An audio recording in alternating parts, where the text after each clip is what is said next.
Ensangi zino kumpi buli woyita ebyobufuzi yemboozi ekutta akati ng'enjogera y'ennaku zino nga buli omu awaana ko n'okusuusuuta gw'ayagala. Kyokka newankubadde kaweefube w'okwetegekera okulonda kwa 2026 yatandika na mirembe ng'asembera enkomerero kyenkana yafuuka wakuyiwa musaayi naddala eri abavuganya gavumenti.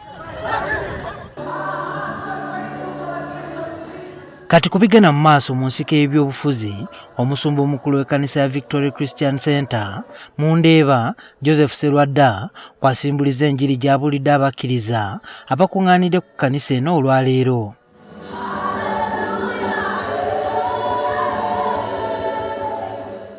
Sserwadda asabye bannayuganda okusigala nga bakkakkamu mu kiseera kino n'okulaba nga bakuuma emirembe. Olunaku luno lututegeeza nti essuubi lisobola okuzaalibwa wadde wakati mu biseera ebizibu. Olunaku luno eggulu ligamba nti emirembe gisoboka ne bwe muba ng'ebintu byonna temubifaanaganya. Era olunaku luno lututegeeza nti okwefuga, amagezi n'okubeera ab'obuvunaanyizibwa bye biteekwa okutufuga. Abuulidde abakulembeze nti tebagwana kugendera ku bigendererwa byabwe ng'abantu wabula okuteeka ebigendererwa by'eggwanga ku mwanjo. Ebitongole bye baatuwa okulabirira tubibeeremu n'obwenkanya nga tukozesa obukugu bwe twasoma ate nga tetwekubiira. Amaanyi g'ensi gasinga kulabibwa mu ngeri gye tussaamu ekitiibwa obulamu, okuyiwa omusaayi, okulumya abalala, okutema embale, obutassaamu kitiibwa, okuvuma n'obutali bumu tebiraga bugunjufu. Akubiriza abantu okukuuma emirembe wadde nga balina obutakkaanya mu byobufuzi, eddiini n'ebirala. Nti ky'owagira kyonna oli wadde mbu kiwagira, naye bw'oba okiwagira toleetamu mawanga, madiini, byokkiriza. Twefuge mu bikolwa ne mu bigambo. Tukkakkanye amaloboozi agavuma, agajerega n'agaduula.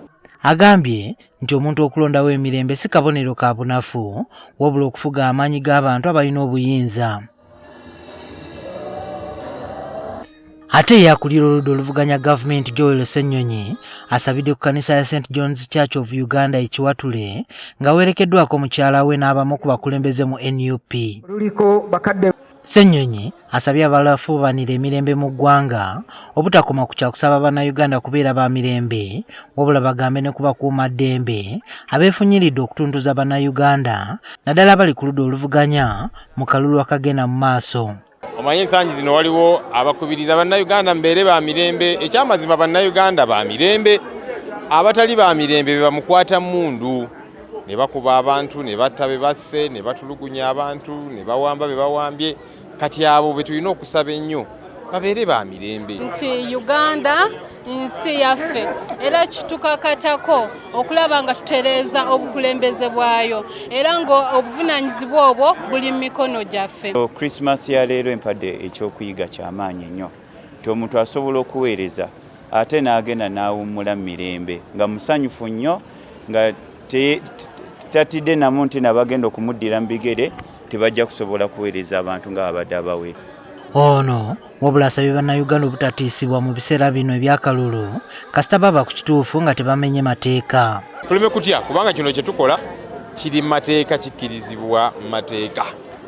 Era bakikola okugezaako okubasala sipiidi. Temugendayo ku zirwalizi n'akaseera k'okulonda, temugendayo kulonda, bwe munaagendayo temulonda. Kati nga ffe aba NUP nakino naye tuleme kutiisibwatiisibwa. Juma Kiria, NTV Akawungeezi.